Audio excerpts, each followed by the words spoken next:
40 years ago, he launched Vancouver the Way It Was, his first book-length study of the city and its suburbs. That began his reputation as a heritage advocate, or in his words, a harsh critic of the city's willingness to clear-cut itself the way settler culture did with the forests that stood here in Indigenous times. Many years and many books later, he is posing two questions. What has survived in Vancouver, and how do you survive Vancouver? Here to talk about his new book, Surviving Vancouver, is author, painter, and yes, heritage advocate Michael Kluckner. Welcome. Thank you, John. This book recalls a lot of your earlier work by revisiting older paintings and places. Some are gone, some have changed. Did you come away with a greater appreciation or knowledge of what has survived and what hasn't? I think I think why things have survived came fairly clear to me. So, for example, some of these inner city areas, the Strathconas, the Mount Pleasants, Kitsilano's, Grandviews, and so on, they have survived largely because individuals have loved the old houses, loved the neighborhood quality, and they've gone and bought up what, in many cases, were rooming houses that were primed for redevelopment. But instead of tearing them down, they've fixed them up. They've perhaps converted them into different suites, but done it really properly, and built their lives. Had their kids there, and they're moving through their lives in these neighborhoods with a 10-minute walk to a street of shops and everything. So something of an ideal, interestingly, what was an ideal world 100 or so years ago, that you would live in an area where you could just walk to the shops and you could walk to transit and so on. So they've kept them alive in that way. The the biggest question, and the longer it goes since the book came out, the more I think that it's that 50+% of Vancouverites who are tenants, who are barely trying to survive. They're barely able to survive the current Vancouver. There was a newspaper article that described tenants in Vancouver as having a target on their backs. So there's that real difference between the people in the settled neighborhoods. A lot of them are owners and they've looked after the old buildings, but then the people in, for example, along the Broadway corridor, of course, in parts of downtown and so on, they're barely hanging on. Clearly, much has happened in the past 40 years. When you wrote your first book, Vancouver was preparing for Expo 86. We've since had the Olympics and the COVID-19 pandemic, two other seismic events that changed the city. What did you learn in putting this book together by taking the long view?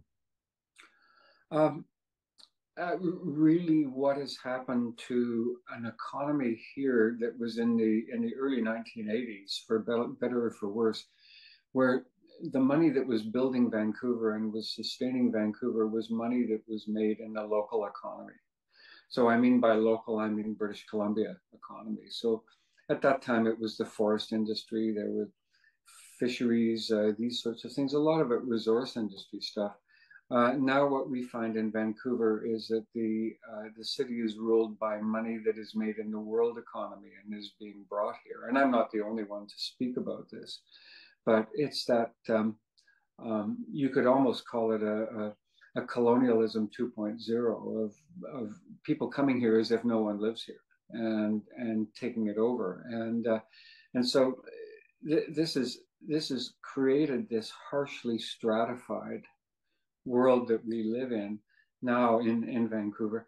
And we're not unique in that, of course, and we're also not unique in the changes that the internet has made to the culture that we had in the 90s and the 80s and so on before that. That, to my way of thinking, was a more equitable type of a place. Um, Real estate speculation is so wildly out of hand, not just in Vancouver, but cities all over North America and in Sydney, Australia, where my daughter lives. It's just a worldwide phenomenon. Now, the book you've divided into two halves, surviving, an adjective, and surviving, a verb. Let's start with surviving an adjective. What has survived in Vancouver? Well, we mentioned the old neighborhoods, these quite narrow tree-lined streets. in the best of them, there will be houses that will be, let's say, 100 years old. That will be a mix of owners and renters, colors and textures. Some people garden, some people don't, but a kind of a diversity of that. And these tend to be set around the areas that were laid out in the streetcar lines 120 years ago, effectively. So they're walkable communities. They're medium density, let's put it in terms of current terms, low to medium density, but with a very, very good, in my opinion, quality of life. And they've been quite good at adding modest amounts of density in housing through, for example, through lane houses, through and the conversion of the old houses into suites.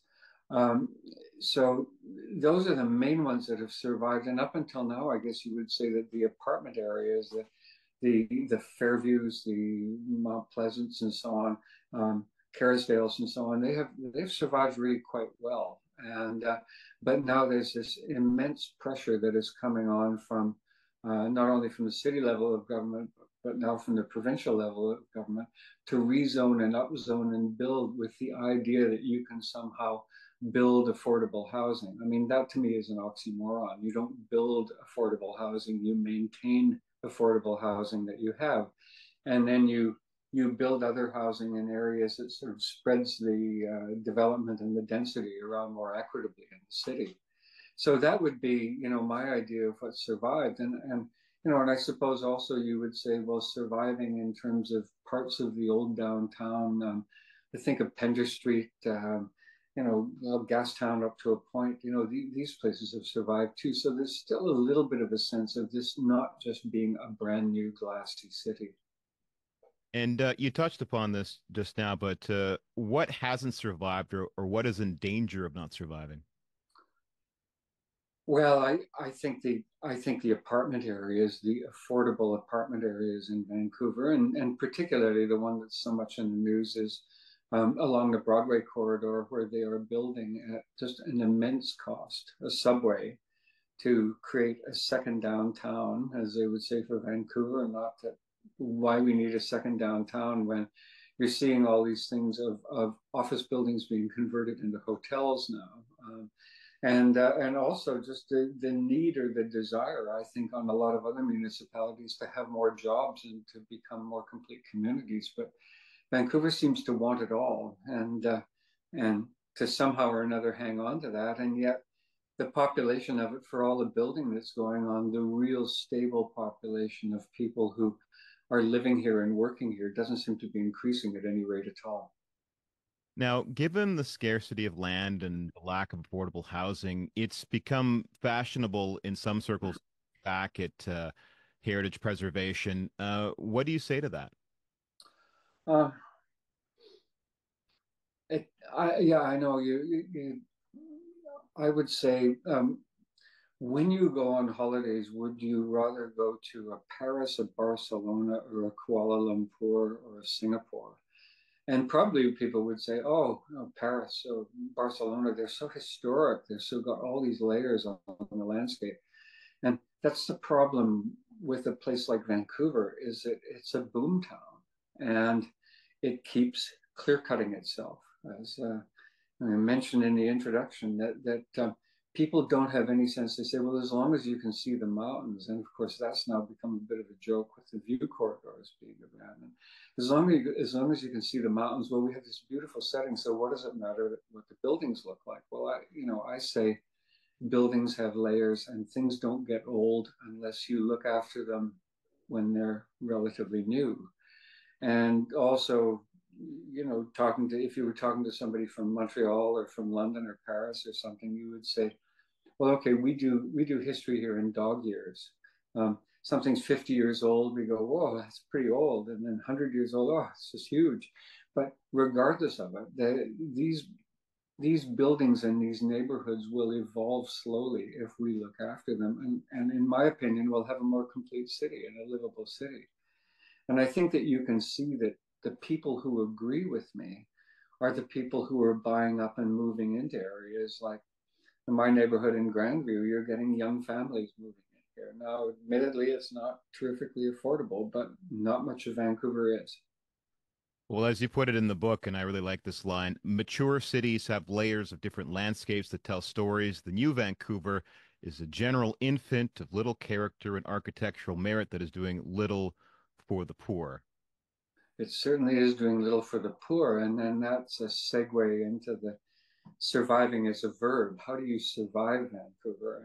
And one of the things that I thought was worth doing in the book was doing a review of well, it's 90 years effectively since poor people have been moving to Vancouver, have just been abandoning moving because of economic depression, but moving across the country and arriving here. And so just what it was like during the Great Depression of the 1930s, the housing crises of the Second World War era, and then coming through into 1950s, 60s, 70s, when you get that transition, largely due to our resource economy and men who were aging out of logging, who were aging out of mining, and they were moving into the downtown and effectively creating what we now call the downtown east side. And you think of it, 50, 60 years ago, that in the main it was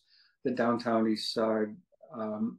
Without the hard drugs, it was more beer and that sort of thing that was just turning the area into what people were scandalized by at that point.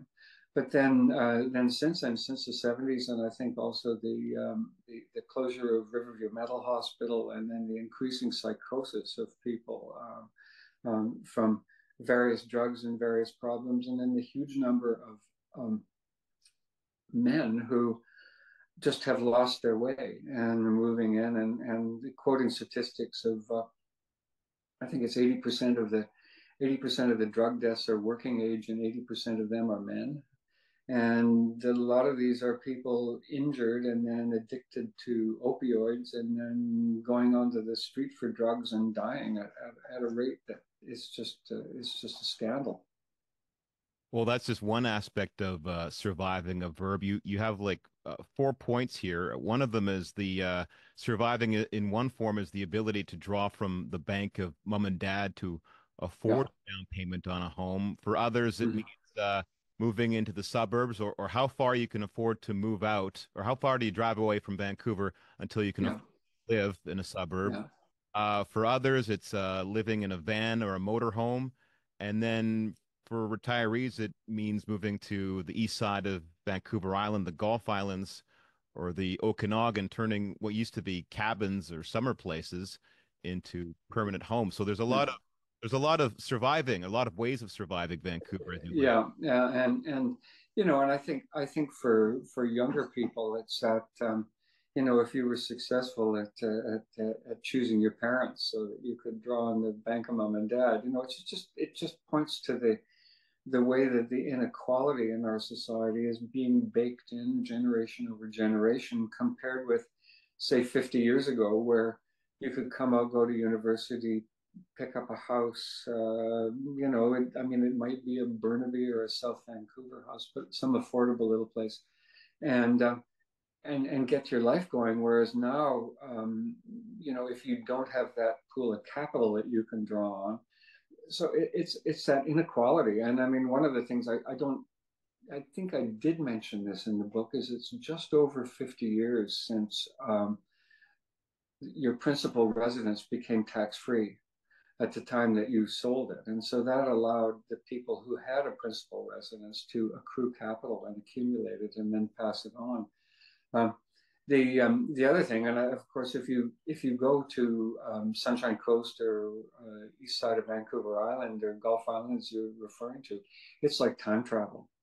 You're going back into a less ethnically diverse kind of a province of BC. Okanagan, to a degree, is like that too. But a lot of retirees will go there, and they'll have their dream 10 years, and with luck, this sort of joke is, well, how close is the nearest hospital if you retire to someplace like that? So, it's quite the weird province, and particularly with Vancouver standing out, and not being affordable and not really working as a city the way that it used to work, and it used to reflect its own economy. Um, Surrey, for all of its problems, that's where people are going now. And, maybe in 20, 30 years, we'll refer to this whole area as Metro Surrey, not Metro Vancouver. There is a sadness to the book, a remembrance of things past, which is a common thing, a common theme for many of your books. But what are you hopeful about? I think just the resilience of young people, and in addition to that, the idea that governments, and it will be provincial and federal in this case particularly, will finally come to terms with the fact that you can't keep upzoning land the way that they've been doing. The idea that you will take a bit of land and you will say, on this piece of property, you can build a 20-story tower. And the speculators go, ooh, okay, well, we'll buy this up. And so the prices get bid up, land gets consolidated into this. Then they say, okay, we got the permit to build a 20-story tower. Well, it isn't affordable anymore because you've paid through the roof for the land. If this land was instead downzoned, and you said to, I would say this to practically everybody in Vancouver, you can build nothing bigger than a garage on this property. Like, that's all you can do if you tear this down, unless you're willing to build something of this with this kind of accommodation in it, or put it out for co-ops or something. Then you would see all the speculative value of the land come out of it. There would be no value in buying Vancouver land to speculate on, and the idea of boosting it up. But the governments, in their wisdom, they say, oh, well, we've been doing this now. The problem is we haven't been doing enough of it, which is kind of a definition of stupid. If something doesn't work, you do more of it in the hope that it will get better. And I'm not alone in this at all. Patrick Condon, the UBC prof, he's put out a book on Vancouver called Sick City, which is, again, his prescriptions of what would happen, and included in that is the idea you've got to strip the speculative value out of a house. And this is not just for building high density places, but if you're talking about an area in South Vancouver, for example, that has small affordable houses on it, somebody comes along, wants to tear that down, build a McMansion, you say, no, can't do it. If you want to tear that little house down, you can't build anything bigger than what's there. If you want to tear that down, do 4 units, do a small apartment building, yeah, okay, we'll give you the permission to do that. And then you would see the speculators and the mansion builders move out elsewhere. I mean, they can go to West Van, they can go to Coquitlam, they can go anywhere they want to. But to try to make Vancouver, keep Vancouver as a complete city, that's something we'd really like to see. I mean, we were seeing in our neighborhood and in a lot of the inner city neighborhoods, the old houses that have been rented out as sort of share houses over the years, and these are the ones that house a lot of the people who work in the local shops and stuff.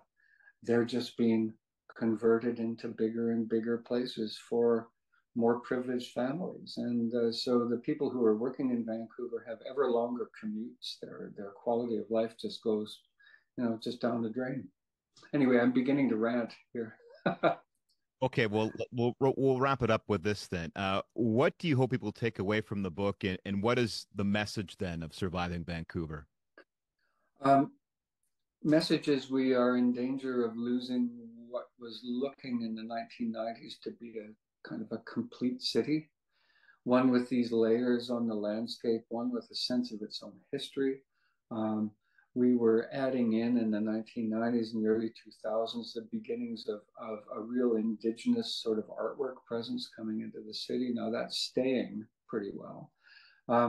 But we're just becoming this kind of generic infant that is turning itself over with all these gigantic developments going on, whether it's Oak Ridge or well, the two that are one done as Sunnock being done by the Squamish, and then the Jericho. These are going to be huge places, and they may work out to be